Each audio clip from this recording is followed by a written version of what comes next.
Ang pagmumuni-muni. Bao. Anong isang bagay ang magandang pagmuni-munihan ko sa araw na ito tungkol sa pagmamahal sa sarili? Ang isang bagay magandang pagmuni-munihan ngayon. Tinatrato ko ba ang aking sarili sa paraang tinatrato ko ang mga taong mahal ko? Magandang araw. Sa ating pagninilay ngayon, nais kong iwan sa iyo ang isang simpleng tanong. Isang tanong na maaring magpabago sa paraan ng pagtingin mo sa iyong sarili. Tinatrato ko ba ang aking sarili sa paraang tinatrato ko ang mga taong mahal ko? Kung may kaibigan kang nalungkot, ano ang sasabihin mo sa kanya? Marahil sasabihin mo, okay lang yan, lilipas din ito. O kaya naman, huwag mong sisihin ang sarili mo. Nagkamali ka lang. Pero kapag ikaw ang nagkamali, ano ang sinasabi mo sa sarili mo? Bakit ang tanga ko? Wala talaga akong silbi. Tutut. Napansin mo ba ang pagkaiba? Madalas, mas mabait tayo sa ibang tao kaysa sa ating sarili. Kapag may ibang tao na pagod, pinapayuhan natin silang magpahinga. Pero kapag tayo ang pagod, pinipilit pa rin nating magtrabaho.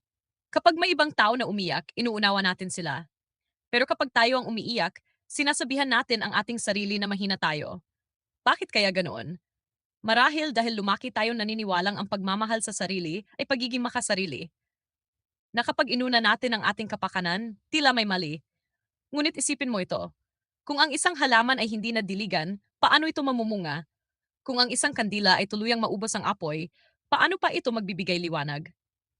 At kung ikaw mismo ay ubos na, paano ka pa makapagbigay ng pagmamahal, pag-aaruga, at lakas sa iba?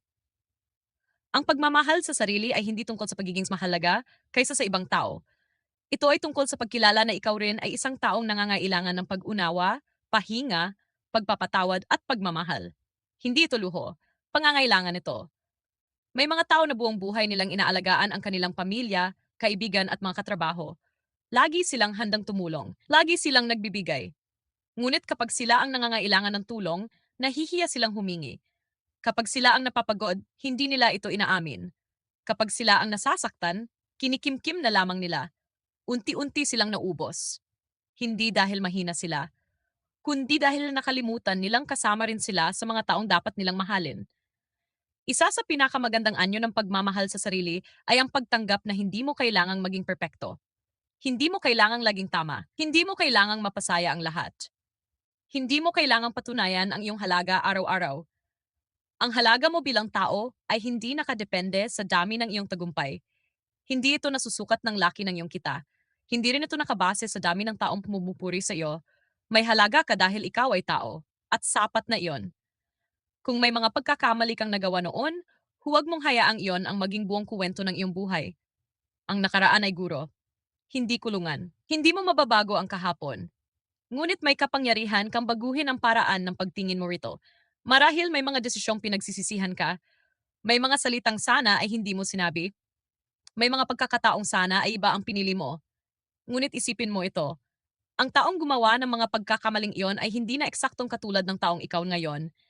Natuto ka na, lumago ka na, mas marami ka ng naunawaan.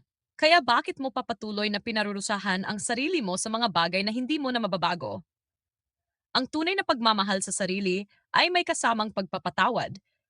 Hindi ibig sabihin nito na kinakalimutan mo ang iyong mga pagkakamali. Ibig sabihin lamang nito na hindi mo nahaya ang kontrolin ng mga iyon ng iyong kinabukasan. Isa pang paraan ng pagmamahal sa sarili ay ang paggalang sa iyong mga hangganan. Hindi mo kailangang laging magsabi ng oo. May mga pagkataong ang salitang hindi ay isang anyo ng pagmamahal sa sarili. Hindi dahil ayaw mong tumulong, kundi dahil alam mong may limitasyon ka rin. Hindi ka makina. Hindi ka walang katapusang pinagkukunan ng lakas. Ikaw ay tao. At normal lamang mapagod. Normal lamang mga ilangan ng pahinga. Normal lamang huminto sandali. Kapag inalagaan mo ang iyong sarili, hindi ibig sabihin nito na mas kaunti na ang maibibigay mo sa iba. Sa katunayan, mas nagiging buo ka. Mas nagiging mahinahon. Mas nagiging mapagpasensya. Mas nagiging mapagmahal. Dahil ang taong puno ang puso ay mas madaling magmahal kaysa taong ubos na ubos na. Ngayong araw, subukan mong kausapin ang sarili mo na parang kinakausap mo ang iyong pinakamamahal na kaibigan. Kung nagkamali ka, sabihin mo, okay lang. Matututo ako. Kung napagod ka, sabihin mo, magpapahinga muna ako. Kung natatakot ka, sabihin mo, kaya kong harapin ito ng paisa-isa.